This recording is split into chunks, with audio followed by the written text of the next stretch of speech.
The Horror of Horacio Quiroga. Horacio Quiroga was a Uruguayan author born in Salto in 1878.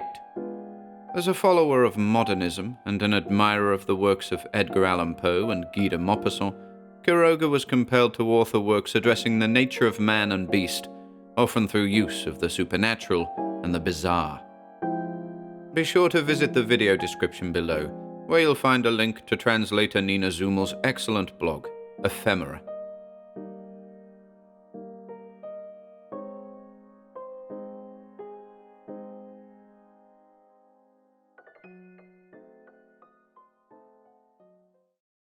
The Feather Pillow. From Quiroga's 1917 collection, Stories of Love, Madness, and Death. Translated by Nina Zummel. Her honeymoon was one long frisson. Blonde, angelic, and timid, her husband's stern character had chilled her childish girlhood dreams. She loved him very much, yet at times, when returning at night together with him on the street, she would glance furtively and with a light shiver at Jordan's tall stature, silent for over an hour. He, for his part, loved her profoundly, without realizing it. For 3 months, they had married in April, they lived in a special bliss. No doubt she would have preferred less severity in this rigid paradise of love, more expansive and reckless tenderness, but her husband's impassive countenance remained self-contained. The house in which they lived contributed to her shivers. The whiteness of the silent patio, its friezes, columns, and marble statues, produced the autumnal impression of an enchanted palace. Inside, the glacial brilliance of the stucco, without the slightest scratch on the high walls, reinforced the sensation of bleak cold. When crossing from one room to another, one's footsteps echoed throughout the house, as if a long abandonment had made the house more sensitive in its resonance. In this strange love nest, Alicia passed the entire autumn. By the end she had cast a veil over her long-ago dreams, yet still lived somnolently in the hostile house, not wanting to think of anything until her husband arrived home. It's not strange that she would lose weight. She had a light attack of influenza that dragged on insidiously for days. Alicia never recovered. Finally, one afternoon, she was able to go out to the garden, supported on her husband's arm. She gazed indifferently from one side to the other. Suddenly Jordan, with profound tenderness, stroked her head, upon which Alicia burst into sobs, throwing her arms about his neck. For a long time, she wept out her silent terror, redoubling her tears at the least tentative caress. Later, her sobs subsided, and yet she remained for a long time, her face hidden in his neck, without moving or saying a word. It was the last day that Alicia was able to get up. The following day she awoke, faint. The doctor examined her with great attention, ordering absolute calm and rest. "I don't know," he said to Jordan at the street door, with his voice still lowered. "She's very weak, and I can't explain it. No vomiting, nothing. If tomorrow she wakes like this, call me immediately." The next day Alicia was worse. There were consultations. They verified an aggressive, completely inexplicable anemia. Alicia had no more fainting spells, but she was visibly on the verge of death. All day the bedroom stayed fully lit, in complete silence. Hours passed without the least noise. Alicia slept. Jordan almost lived in the front room, also with all the lights burning. He walked ceaselessly from one end to the other, with untiring obstinacy. The carpet muffled his footsteps. At times he went into the bedroom and continued his mute pacing beside the bed, watching her face each time he walked in her direction. Soon, Alicia began to have hallucinations, confused and floating at first, and then descending to the ground. The young woman, her eyes wide open, constantly watched the carpet on either side of the back of the bed. "Jordan! Jordan!" she cried, rigid with terror, without taking her eyes from the carpet. Jordan ran to the bedroom, and on seeing him appear, Alicia screamed in horror. "It's me, Alicia! It's me!" Alicia looked at him strangely, looked at the carpet, looked at him, and after a long moment of stupefied contemplation, became serene. She smiled and, taking his hand between hers, caressed it, trembling. Among her more stubborn hallucinations was an ape, his fingers brushing the carpet, his eyes fixed on hers. The doctors returned, but it was useless. In front of them was a life that was fading, bleeding out day by day, hour by hour, without them knowing how. In the last consultation, Alicia lay in a stupor while they took her pulse, passing her inert wrist from one to the other. They stood in silence for some time, and then proceeded to the dining room. Psst! The doctor slumped his shoulder, discouraged. It's a serious case. There's little we can do. There's something I'm missing. Jordan sighed heavily, his fingers drumming in agitation on the table. Alicia was overcome by the delirium of her anemia, which worsened in the afternoon, but always receded in the early hours. During the day her illness did not progress, but each morning she awoke pale, barely conscious. Only at night, it seemed, did her life leave her on new wings of blood. She had always, on awakening, the sensation of collapsing into the bed under a great weight. From the third day, this sinking sensation never left her. She could barely move her head. She didn't want others to touch the bed, not even to arrange her pillows. Her twilight terrors advanced in the form of monsters that crawled towards the bed and climbed with difficulty up the bedspread. Later, she lost consciousness. The 2 final days she raved ceaselessly in a low voice. The light stayed burning funereally in the bedroom and front room. At last, she died. The maid, entering alone afterwards to unmake the bed, stared with surprise at the pillow for some time. Signor, She called to Jordan in a low voice. these look like bloodstains on the pillow. Jordan approached quickly and bent over the pillow in turn. Sure enough, on the pillowcase, on both sides of the indentation left by Alicia's head, there were small dark spots. They look like bites, murmured the maid after a moment of intent observation. Hold it up to the light, Jordan said.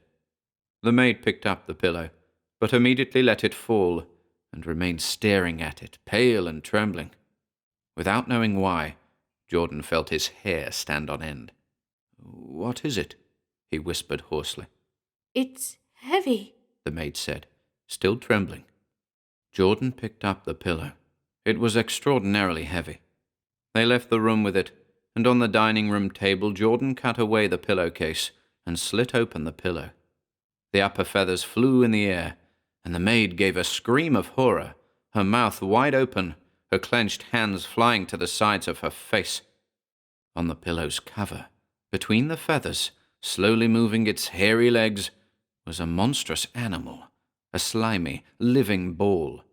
It was so swollen that it could hardly move its mouth. Night after night, while Alicia lay in bed, it had stealthily attached its mouth, or more accurately its proboscis, to her temple, sucking her blood. The bite was almost imperceptible. The daily arranging of the pillow had no doubt slowed its progress, but when the young woman could no longer move, the blood-sucking accelerated dramatically. In 5 days, in 5 nights, it had sucked Alicia dry. These parasites from birds, so small in their usual environment, under certain conditions reach enormous proportions. Human blood seems especially favorable to them, and it's not unusual to find them in feather pillows.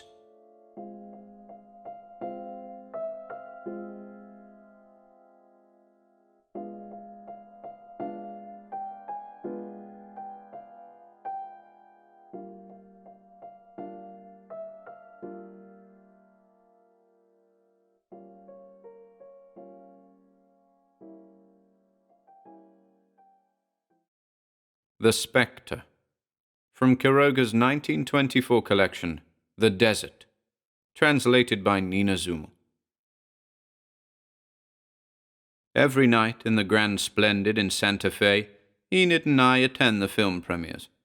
Neither storms nor icy nights prevent us from appearing, promptly at 10 o'clock, in the pallid half-light of the theatre. There, from one box or another, we follow the stories of the film in silence, and with an interest that might draw attention to us, if our circumstances were other than they are. From one box or another, I said, because its location is indifferent to us. And although we might be missing from the same spot some night, the Splendid being full, we settle ourselves, silent and always attentive to the performance, in any already occupied box. I don't think we bother anyone, at least not in any appreciable way. From the back of the box, or between the young woman on the balcony and the boyfriend clinging to her neck, Enid and I, separate from the world that surrounds us, are all eyes towards the screen. And if in truth some people, with a nervous shiver whose origin they don't quite understand, occasionally turn their heads to look for what they can't see, or they feel an icy draught they can't explain in the warm atmosphere, our intruding presence is never noticed, because it's necessary to admit now that Enid and I are dead. Of all the women that I knew in the world of the living, none of them had the effect on me that Enid did. The impression was so strong that the images and the very memory of all other women were erased. In my soul it was night, where a single imperishable star rose. Enid. The mere possibility that her eyes could look upon me with indifference would suddenly stop my heart, and at the idea that some day she could be mine, my jaw would tremble. Enid! She had then, when we lived in the world, a more divine beauty than the epics of cinema have ever launched 1,000 leagues and exposed to the fixed gaze of men. Her eyes, above all, were unique, and never did a velvet gaze have such a frame of eyelashes like Enid's eyes, blue velvet, moist and calm, like the happiness that sobbed in them.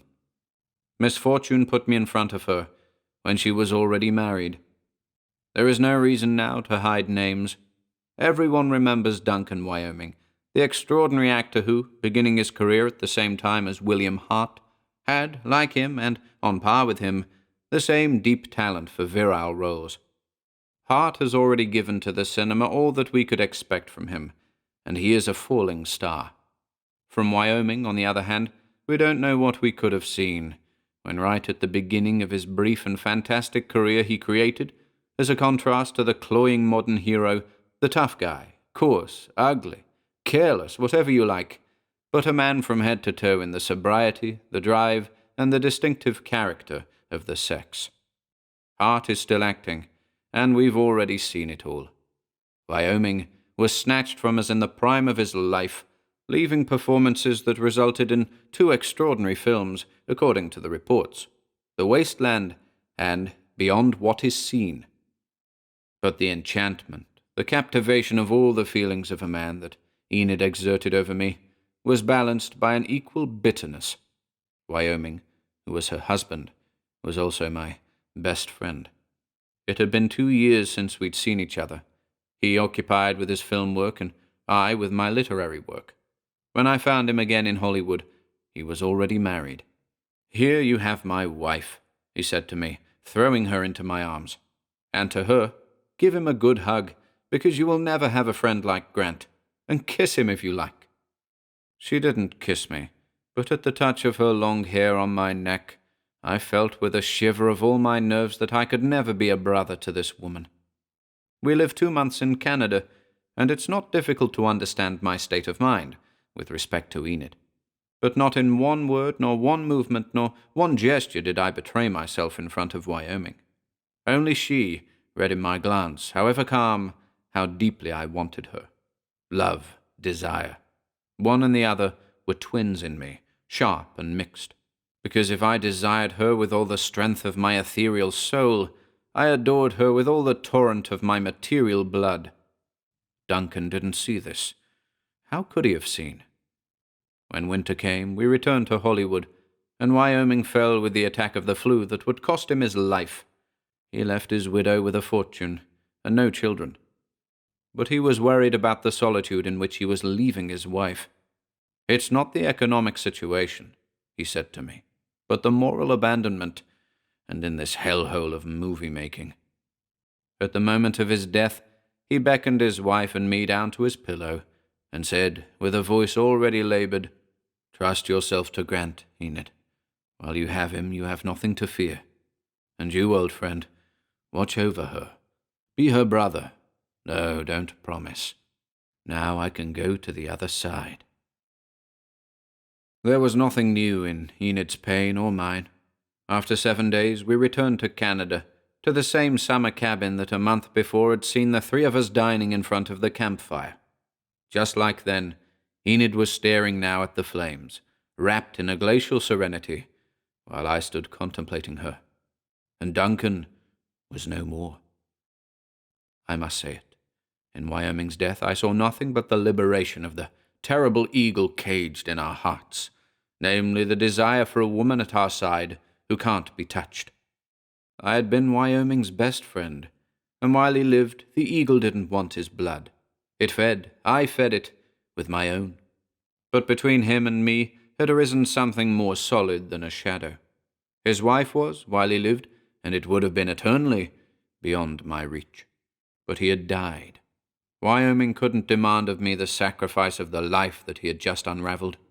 And Enid was my life, my future, my breath, and my yearning to live, that no one, not even Duncan, my intimate friend though dead, could deny me. Look after her. Yes, but give to her what he had withdrawn on losing his tenure, the adoration of an entire life consecrated to her. For 2 months, at her side day and night, I looked after her like a brother. But on the 3rd month, I fell at her feet. Enid looked at me, motionless, and surely Wyoming's last moments arose in her memory, because she repulsed me violently, but I would not lift my head from her skirt. "I love you, Enid," I said. "Without you I'll die." You, William. She murmured. It's horrible to hear you say that. "Anything you say," I replied, "but I love you immensely." Hush, hush. "And I have always loved you. You already know that." No, I don't know that. "Yes, you know." Enid kept pushing me away, and I resisted, with my head upon her knees. "Tell me that you knew." No, shut up. We are profaning. "Tell me that you knew." William. "Just tell me that you knew that I have always loved you." Her tired arms surrendered, and I raised my head. I met her eyes for an instant, a single instant, before Enid broke down and cried upon her own knees. I left her alone, and when an hour later I returned, white as snow, no one would have suspected, on seeing our simulated and calm everyday affection, that we had just distended the cords of our hearts until they bled, because in the alliance of Enid and Wyoming there had never been love. Their union always lacked a blaze of foolishness, excess, injustice, the call of passion that incinerates all the morale of a man and scorches a woman in prolonged sobs of fire. Enid had been fond of her husband, nothing more, and he had been fond of her, nothing more than fond compared to me, who was the warm shadow of her heart, who burned with everything that she would not get from Wyoming, and whom she knew would give refuge to everything from her that he would not accept. And later, his death, leaving a void that I had to fill with the affection of a brother to her, Enid, who was my only thirst for happiness in this wide world. 3 days after the scene that I have just related, we returned to Hollywood, and a month later, the exact same situation repeated itself. I again at Enid's feet with my head on her knees, and she trying to prevent it. "I love you more each day, Enid." William. "Tell me that someday you will love me." No. "Just tell me that you are convinced how much I love you." No. "Tell me." Leave me alone. Don't you see that you're making me suffer horribly? And when she felt me trembling, mute at the altar of her knees, she abruptly lifted my face between her hands. Just leave me alone, I tell you. Leave me alone. Don't you see that I also love you with all my soul, and we are committing a crime? 4 months precisely, just 120 days from the death of the man that she loved, of the friend who had interposed me as a protective screen between his wife and a new love. I'll make it short. Our love was so deep and intertwined that even today I ask myself with amazement what absurd purpose might our lives have had if we had not found ourselves under Wyoming's hands. One night, we were in New York. I found out that The Wasteland, one of the two films that I mentioned, was finally playing. Its premiere had been awaited anxiously. I, too, had the liveliest interest in seeing it, and I suggested it to Enid. Why not? We looked at each other for a long moment, an eternity of silence, during which memory galloped back among snowstorms and a dying face. But Enid's gaze was life itself, and soon, between the moist velvet of her eyes and of mine, lay nothing but the convulsive joy of our adoration, and nothing more. We went to the Metropole, and from the reddish half-light of the box we saw Duncan Wyoming appear, enormous, and with a face as white as at the hour of his death. I felt Enid's arm tremble beneath my hand. Duncan. Those were his same gestures. The same confident smile was on his lips. It was his same energetic figure that glided along the screen, and 20 meters from him was his same wife in the clasp of his close friend. While the theatre was in darkness, neither Enid nor I uttered a word or looked away from the screen for an instant, and silently we returned home. But there Enid took my face between her hands. Large tears rolled down her cheeks, and she smiled at me. She smiled at me without trying to hide her tears. "Yes, I understand, my love," I murmured, with my lips on the end of her furs, which, being a dark detail of her outfit, likewise represented all of her idolized person. "I understand, but we won't give in, okay?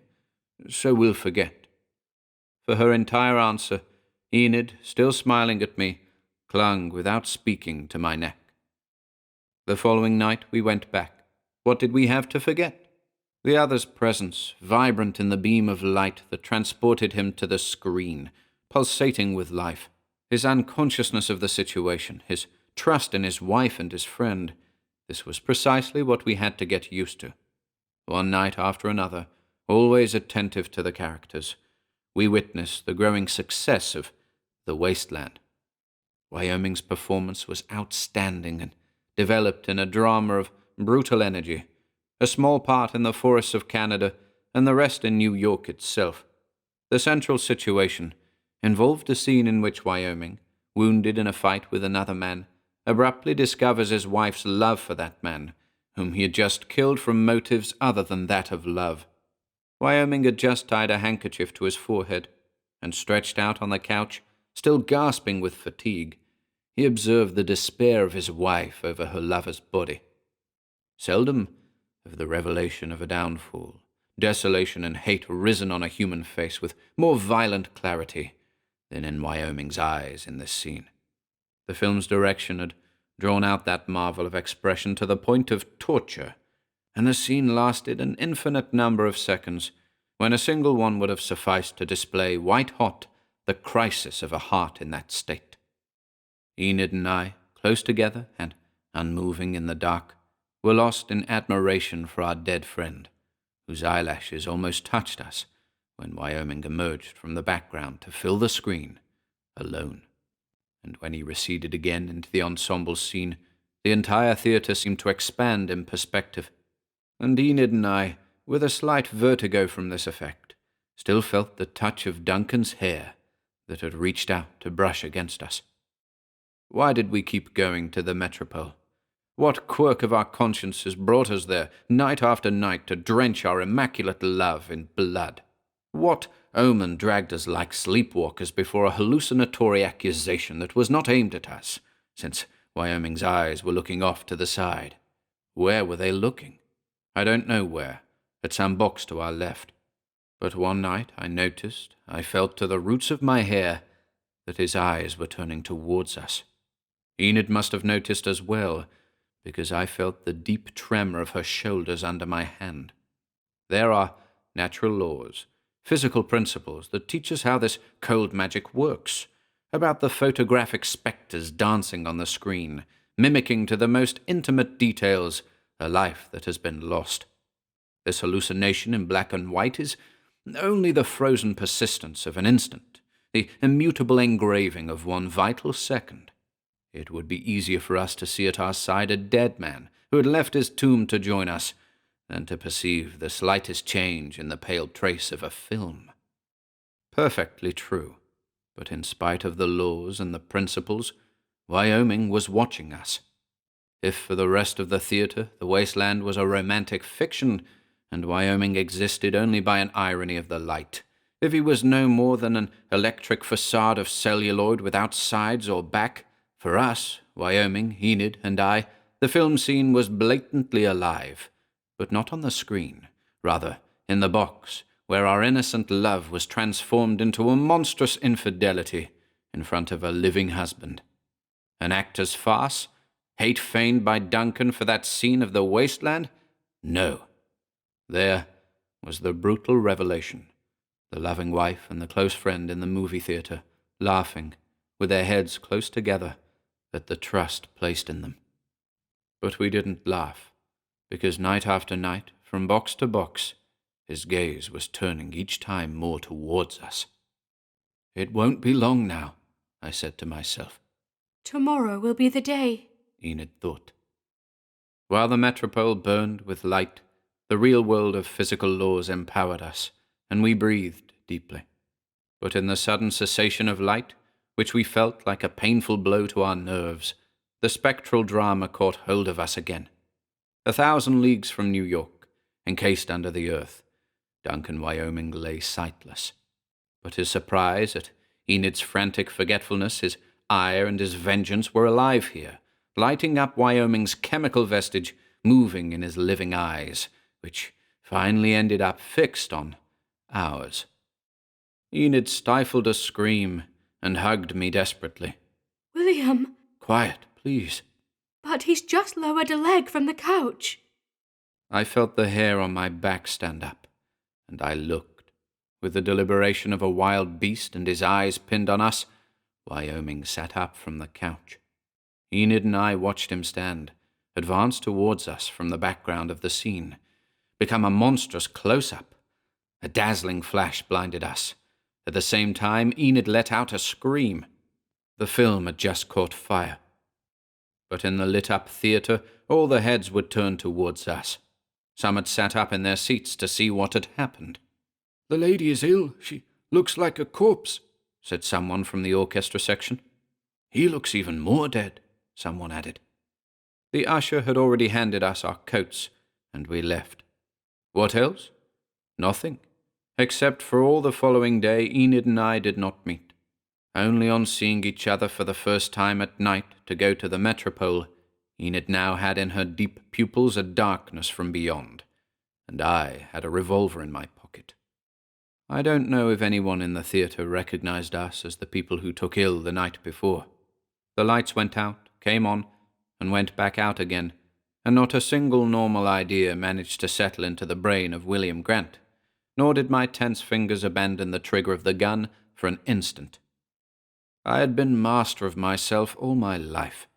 I had been, until the night before, when against all justice a cold spectre, playing his daily photographic role, raised his strangling fingers towards a theatre box to end the film. As on the previous night, no one noticed anything unusual on the screen, and it was evident that Wyoming was still gasping, glued to the couch. But Enid within my arms, had her face raised to the light, ready to scream. Then Wyoming sat up at last. I saw him get up, grow larger, approach the same edge of the screen without taking his gaze from mine. I saw him come down from the screen, come towards us in a beam of light, come through the air over the heads in the orchestra section, rise up, approach us with his head bandaged. I saw him extend his claw-like fingers. At the same time, Enid gave a horrible shriek, as if with her vocal cords she had ripped away all her reason and set it aflame. I can't say what happened in the first instant, but following the first moments of confusion and smoke, I saw myself, with my body hanging off the railing of the box, dead. From the instant in which Wyoming sat up on the couch, I had pointed the barrel of the revolver at his head. I remember this with total clarity, and it was I who got the bullet in the temple. I am completely sure that I meant to point the gun at Duncan. Except, believing that I was aiming at the murderer, in reality I aimed at myself. It was an error, a simple mistake, nothing more. But it cost me my life. 3 days later, Enid in her turn was cast out of this world, and here concludes our romance. But it has not finished yet. A shot and a spectre are not enough to dispel a love like ours. Beyond death, beyond life, and its bitterness, Enid and I have found each other. Invisible to the living world, Enid and I are always together, awaiting the announcement of another cinematic premiere. We have traveled the world. Anything is possible, except that the slightest incident in a film should pass unnoticed to our eyes. We have not gone to see The Wasteland again. Wyoming's performance in that film can no longer bring us any surprises, outside of those that we so painfully paid for. Now our hopes are placed on Beyond What Is Seen. 7 years ago, the film company announced its premiere, and for 7 years Enid and I have been waiting. Duncan is the protagonist, but we will not be in the box anymore, at least not as we were when we were defeated. In the present circumstances, Duncan can make a mistake that allows us to enter the visible world again, in the same way as our living selves 7 years ago allowed him to animate the frozen celluloid of his film. Enid and I now occupy, in the invisible mist of the incorporeal, the privileged position of lying in wait that was all of Wyoming's power in the previous drama. If his jealousy still persists, if he makes a mistake on seeing us and makes the least movement outward from the grave, we will take advantage of it. The curtain that separates life from death has not been drawn back only in his favor, and the portal is half open. Between the nothingness that has dissolved what was once Wyoming and his electrical resurrection, there remains an empty space. At the slightest movement that he makes, as soon as he comes off the screen, Enid and I will slip through the fissure into the dark corridor. But we will not follow the path to Wyoming's grave. We will go towards life. We will enter it anew. And it's the warm world from which we were expelled, a love that is tangible and vibrant in every human sense, that awaits Enid and me. Within a month or within a year, it will arrive. The only thing that worries us is the possibility that Beyond What Is Seen will premiere under another name, as is the custom in this city. To avoid this, we never miss a premiere. Night after night, at 10 o'clock on the dot, we enter the Grand Splendid, where we settle into a box, empty or already occupied. It doesn't matter which.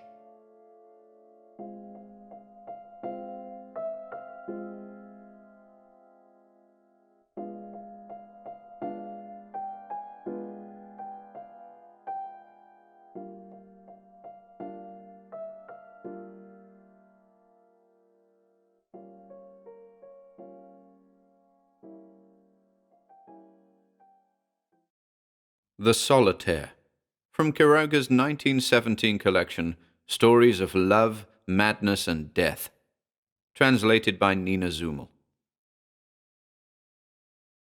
Kasim was a sickly man, a jeweler by profession, though he had no established shop.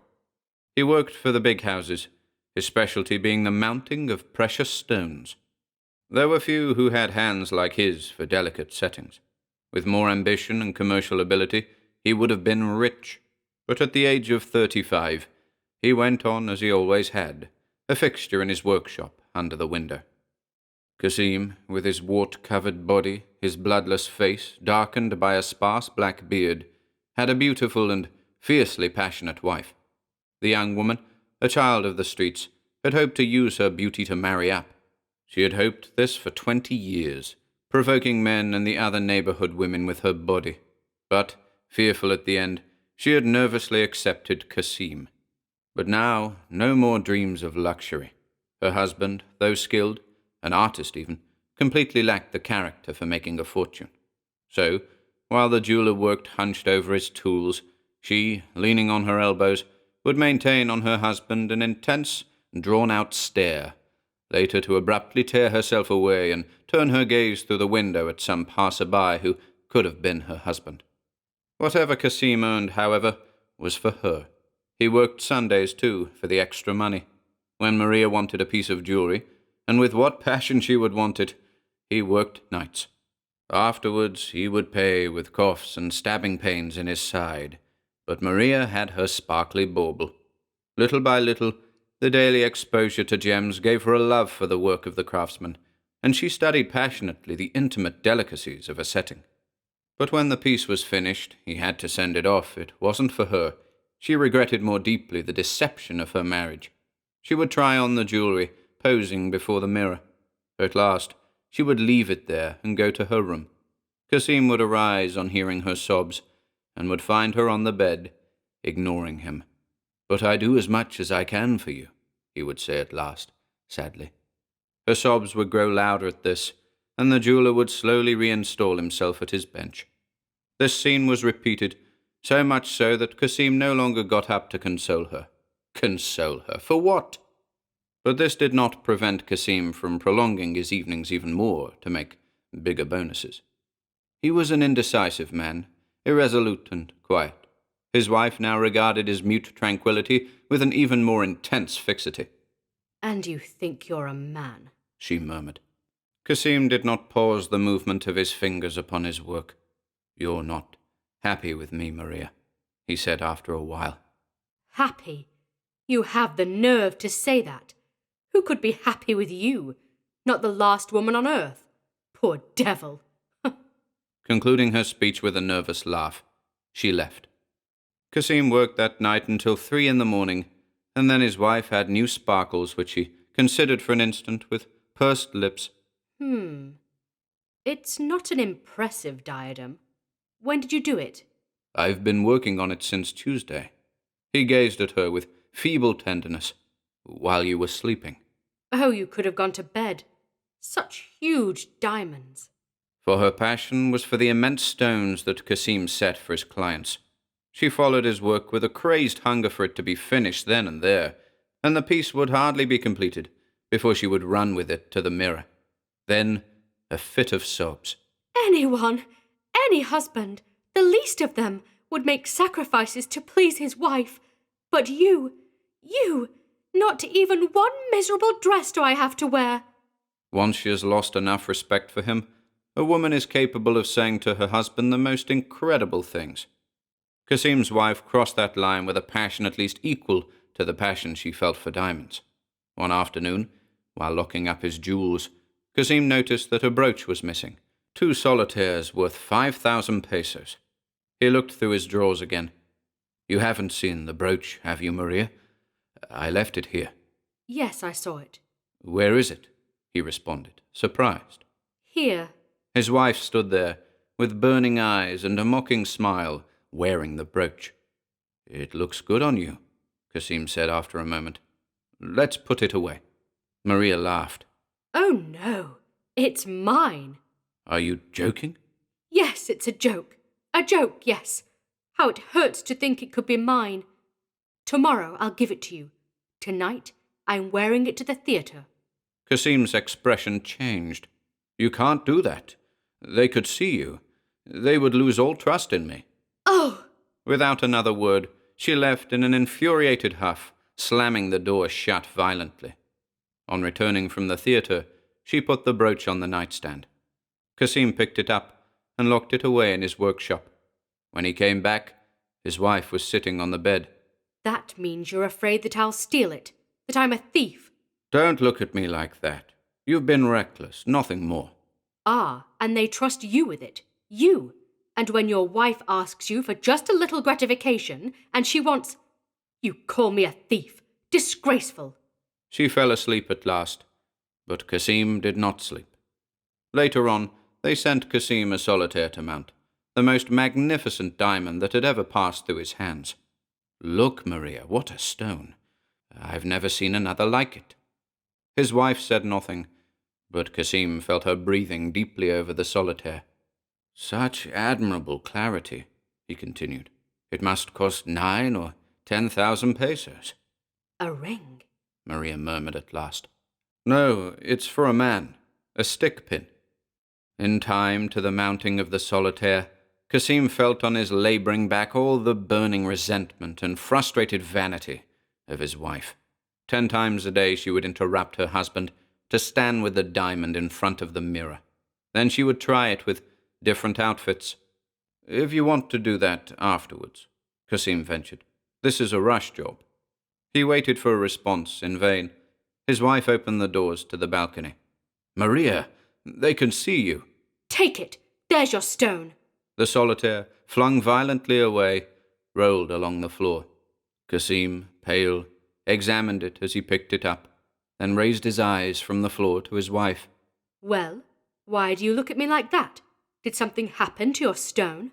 "No," said Cassim, and he resumed his work at once, although his hands trembled piteously. But at last he had to get up to see his wife in the bedroom, having a complete nervous breakdown. Her hair had fallen loose, and her eyes bulged from their sockets. Give me the diamond, she cried. Give it to me. We'll run away. It's mine. Give it to me. "Maria," Cassim stammered, trying to extricate himself. Ah! His crazed wife screamed. You are the thief, you miserable dog. You've stolen my life, you thief, thief. And you thought I wouldn't get even.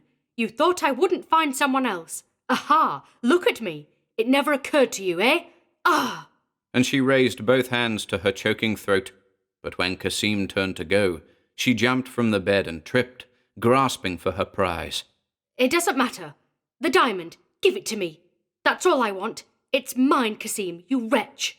Cassim helped her up, pale. "You're not well, Maria. We'll talk later. Go to bed." My diamond. "All right, we'll see if it's possible. Go to bed." Give it to me. And the bile rose again in her throat. Cassim resumed working on the Solitaire. Since his hands had a mathematical precision, he only needed a few more hours. Maria arose to eat, and Cassim showed her the same attention as usual. At the end of the dinner, his wife looked him straight in the face. It's a lie, Cassim, she said. "Oh," said Cassim, smiling. "It's nothing." I swear it's a lie, she insisted. Cassim smiled again, patting her hand with awkward affection. "Silly. I told you it's all forgotten." And he got up and went back to work. His wife, with her face between her hands, continued to watch him. And he won't say more than that, she murmured. And with a deep nausea for that clingy, limp, inert creature who was her husband, she went to her room. She did not sleep well. She awoke late in the evening and saw light in the workshop. Her husband was still working. An hour later, he heard a shriek. Give it to me! "Yes, it's for you. Just a little left to do, Maria," he said hurriedly, getting up. But his wife, after that shout from her nightmare, fell back asleep. At 2 a.m, Cassim was finished. The diamond gleamed, secure and virile in its setting. With silent steps, he went to the bedroom and turned on the bedside lamp. Maria slept on her back, in the icy whiteness of her nightgown and the sheet. He went to the workshop and returned again. For a moment he contemplated her almost completely exposed breast, and with a faint smile he nudged her loose nightgown down a little more. His wife did not feel it. There was not much light. Cassim's face suddenly acquired a hard immobility. For an instant he suspended the jewel high above her naked breast, and then, holding it firmly and perpendicular like a nail, he sank the entire pin into his wife's heart. There was a sudden opening of her eyes, followed by a slow drop of her eyelids. Her fingers arched, and nothing more. The jewel, shaken by the convulsions of her wounded nervous system, trembled for an unsteady instant. Cassim waited a moment, and when the Solitaire at last remained perfectly still, then he withdrew, closing the door after himself without a sound.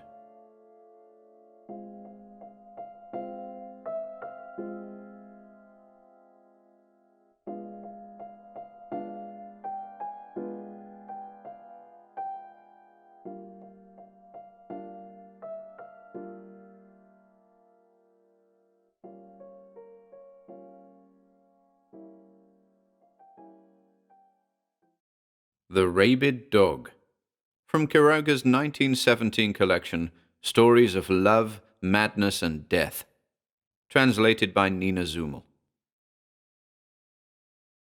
On the 20th of March of this year, the residents of a town in the Santa Fe Chaco pursued a rabid man who, while trying to unload his shotgun on his wife, shot and killed a peon who crossed in front of him. His neighbors, armed, tracked him into the bush like a wild beast, finally discovering him climbing a tree, still with his shotgun, howling in a horrible way. They saw no choice but to shoot and kill him. March 9th. Today it's been 39 days, hour by hour, since the rabid dog entered our room at night. If there is a memory that will live on in my mind, it's that of the 2 hours that followed that moment. The house had no doors except for the room Mama occupied. Since from the start she had been prone to fear, I didn't do anything in the first urgent days of moving in, other than saw boards for the doors and windows of her room. In our room, and in the hope of more workspace, my wife contented herself, under a little pressure on my part, true, with magnificent doors of burlap. As it was summer, this detail of rigorous ornamentation didn't damage our health or our fear. It was through one of these burlap portals, the one that gave onto the central corridor, that the rabid dog entered and bit me. I don't know if the shriek of an epileptic gives to others the sensation of a bestial clamour beyond all humanity that it produces in me, but I am sure that the howling of a rabid dog, lingering at night around our house, would provoke in everyone the same melancholy anguish. It is a short cry, strangled, agonized, as if the animal were already breathing its last, and all of it saturated with the grim suggestion of a rabid animal.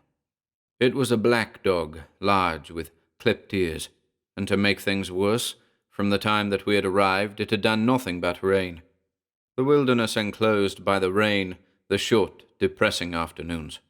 We would hardly leave the house before the desolation of the countryside, in a storm without respite, would overshadow Mama's spirit. With this, the mad dogs. One morning, the peon told us that one had passed through his house the night before, and had bit one of his family. 2 nights before, a reddish-grey dog had howled in an ugly way in the bush. There were several dogs, according to the peon. My wife and I did not give much importance to the matter, but this was not so for Mama, who began to find our half-finished house terribly defenseless. Every moment, she would go out into the corridor to watch the road. But when our son returned that morning from town, he confirmed the news. A devastating epidemic of rabies had exploded. 1 hour earlier, they had chased a dog down in the village. A peon had had time to give it a machete chop in the ear, and the animal, at a trot, nose to the ground and tail between its forelegs, had crossed our street, biting a foal and a pig that it had encountered on the way. Still more news. In the farm neighboring ours, in the early hours of that same day, another dog had tried unsuccessfully to jump into the cattle corral. An immense skinny dog had run at a man on horseback on the trail to the old port. It was still afternoon when the agonized howl of a dog sounded in the bush. As a last piece of data, at 9, 2 agents arrived at a gallop, giving us the details of the rabid dogs that had been seen, and recommending that we take the utmost care. That was enough for Mama to lose the rest of the courage she had left. Although she was serene through every trial, she was terrified of rabid dogs, because of something horrible that she had seen as a child. Her nerves, already on edge from the constantly overcast and rainy skies, conjured up realistic hallucinations of dogs trotting through the front door. There was a real reason for this fear. Here, as everywhere where poor people have many more dogs than they can keep, the houses are prowled nightly by hungry dogs, to whom the dangers of the task, a shot or a badly thrown stone, have given the true behavior of wild beasts. They advance step by step, crouched low to the ground, muscles relaxed. One never notices their approach. They steal, if that word makes sense here, as much as their atrocious hunger demands. At the slightest murmur, they don't flee, because that would make noise, but move away on bended legs. When they reach the grasses outside, they crouch down and wait there calmly, 30 minutes or an hour, and then advance anew. Hence Mamma's anxiety, since, as our house was one of the many being prowled, we were of course threatened by a visit from the rabid dogs, who would remember the nocturnal path. In fact, that same afternoon, while Mamma, a bit forgetful, was walking slowly towards the front entrance, I heard her cry, "Federico, a rabid dog!" A reddish-grey dog, with its back arched, advanced at a trot in a blind straight line. On seeing me approach, it stopped, the hair on its back bristling. I backed away without turning my body to search for the shotgun, but the animal fled. I went up and down the road in vain, without finding it again. 2 days passed. The countryside remained desolated by rain and sadness, while the number of rabid dogs increased. To avoid exposing the children to a terrible mishap on the infested roads, the school closed, and the already traffic-free road, thus deprived of the schoolchild racket that enlivened its solitude at 7 and at 12, acquired a gloomy silence. Mamma did not dare to take a step outside the patio. At the least bark she peered, frightened, towards the front entrance, and just as night fell, she saw phosphorescent eyes advancing through the grass. After dinner, she shut herself in her room, her hearing attentive for the most hypothetical howl. It was on the third night that I awoke, when it was already very late. I had the impression of having heard a cry, but I couldn't pin down the sensation. I waited a while, and suddenly a short metallic howl of atrocious suffering vibrated down the corridor. "Federico," I heard Mamma's voice, shot through with emotion. "Did you hear?" "Yes," I said, sliding off the bed, but she heard the noise I made. "Dear God, it's a rabid dog! Federico, don't go out for God's sake. Juana, tell your husband not to go out," she cried out desperately, addressing my wife. Another howl exploded, this time in the central corridor in front of the door. A fine shower of chills washed my spine to the waist. I don't think that there is anything more profoundly dismal than the howl of a rabid dog at that hour. Rising up above it was the desperate voice of my mother. "Federico, it's going into your room. Don't go out, my God, don't go out. Juana, tell your husband." "Federico." My wife grabbed my arm. But the situation could become quite serious if I waited for the animal to enter, and turning on the light, I took down my shotgun. I raised the edge of the burlap over the doorway, and saw nothing but the black triangle of the deep fog outside. I hardly had time to step forward when I felt something firm and warm rub against my thigh. The rabid dog had entered our room. I threw its head back violently with a blow from my knee, and suddenly it lunged to bite me, but failed with an audible clash of its teeth. But the next instant, I felt a sharp pain. Neither my wife nor my mother realized that it had bitten me. "Federico, what was that?" cried Mamma, who had heard my halt before the bite at the air. "Nothing. It wanted to come in." "Oh." Again, this time beyond Mamma's room, the ominous howl exploded. "Federico, it's rabid! Don't go out!" she cried madly, hearing the animal through the wooden wall a meter away from her. There are absurd things that have all the appearance of legitimate reasoning. I went outside with the lamp in one hand and the shotgun in the other, exactly as if I were searching for a terrified rat that had provided me the perfect space to place the light on the ground and kill it at the end of a pitchfork. I traversed the corridors.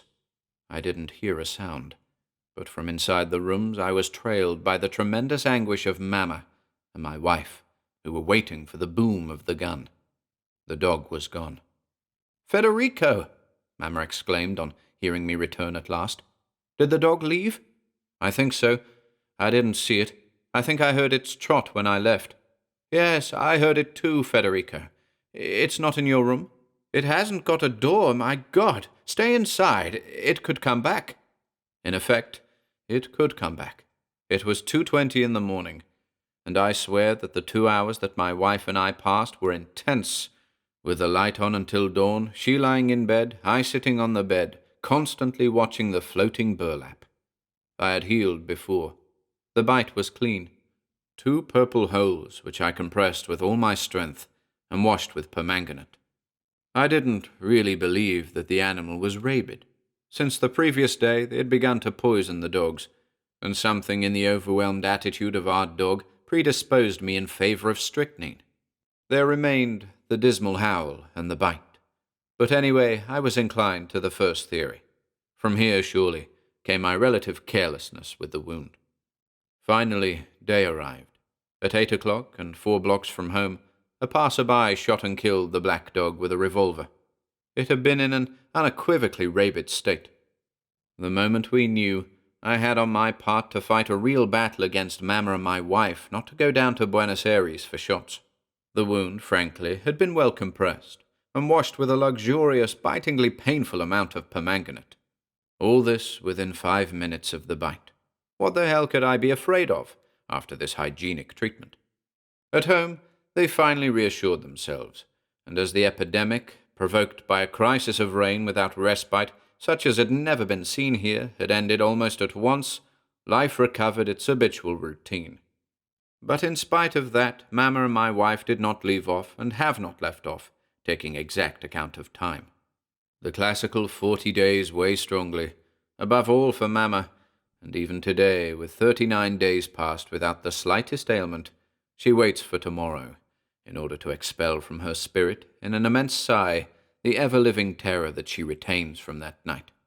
Perhaps the only nuisance for me has been this, to remember, point by point, what has happened. I am confident that tomorrow night, with the end of the quarantine, will conclude this story that keeps the eyes of my wife and my mother fixed on me, as if they're searching my expression for the first sign of illness. March 10th. At last. I hope that from now on I can live like any other man who does not have crowns of death suspended above his head.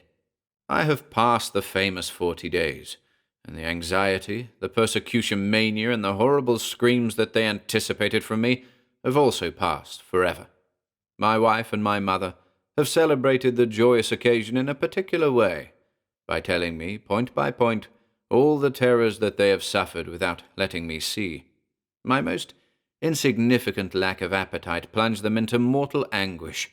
"It's the rabies beginning," they moaned.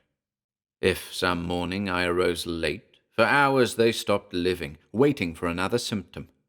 The annoying infection in a finger that had me feverish and impatient for 3 days was for them an absolute proof that the rabies had begun, from which came their consternation, more anguished for being furtive.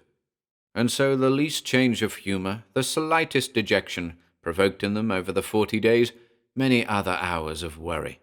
In spite of these retrospective confessions, always disagreeable for one who has been in the dark, even with the most archangelic goodwill, I have laughed heartily at all of it. Ah, my son, you can't imagine how horrible it is for a mother to think that her son might be rabid. Anything else but rabid. My wife, although more sensible, has also rambled far more than she confesses. But now it's over, thankfully. This situation of martyrdom, of a baby watched second to second against such an absurd threat of death, is not appealing after all. At last, again, we will live peacefully, and hopefully tomorrow the past won't dawn with a headache and resurrect the craziness. I wanted to be absolutely calm, but it's impossible. There is no longer, I believe, any possibility that this will end. Sidelong glances all day, incessant whispering that stops suddenly when they hear my steps, and irritating spying upon my expression when we're at the table. All this is becoming intolerable. "What's wrong, please?" I just said to them. "Do you see something abnormal about me? Am I not exactly as always? This story of the rabid dog is already a bit boring." "But Federico," they replied, looking at me with surprise. "We didn't say anything to you, or remember doing so." And they don't, however, do anything else other than spy on me night and day and night, to see if the stupid dog's rabies has infected me. March 18th. For 3 days I have lived as I should, and I would like to do so all my life. They have left me in peace at last. March 19th. Again it's begun. They don't take their eyes off me any more. as if what they seem to want has happened, that I am rabid. How is such stupidity in two sensible people possible? Now they no longer dissimulate, and they speak rashly aloud about me. But I don't know why. I can't understand a word. As soon as I arrive, they stop suddenly, and the moment I step away, the dizzying chatter begins again. I could not contain myself, and I turned with rage. But if you talk, say it in front of me. It's less cowardly. I didn't want to hear what they said, and I left. This is no longer life that I'm living. 8 p.m. They want to leave. They want us to leave. Oh, I know why they want to leave me. March 20th, 6 a.m. Howling, howling. All night I've heard nothing but howling. I've spent all night waking up every moment. Dogs, there's been nothing but dogs around the house tonight. And my wife and my mother have feigned the most placid dreams, so that only I would absorb through my eyes the howls of all the dogs that watch me. 7 a.m. Nothing but vipers. My house is full of vipers.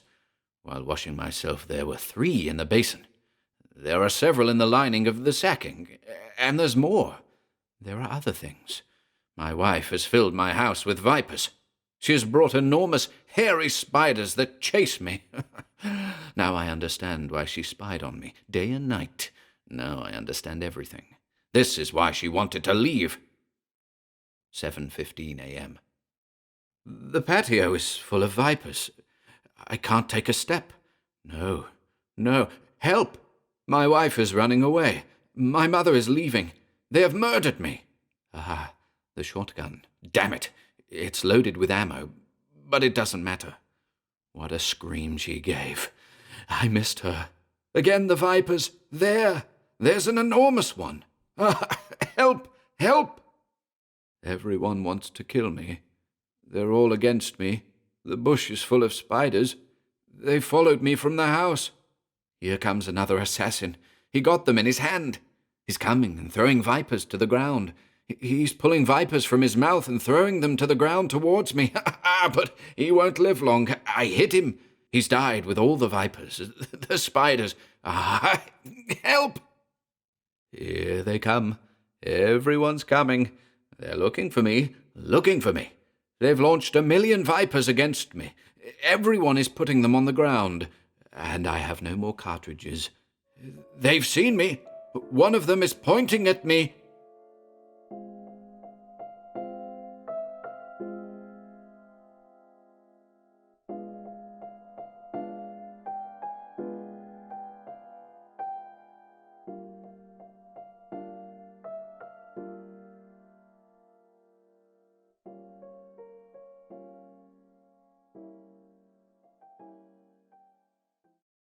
For a Sleepless Night, first published 1899, translated by Nina Zumel.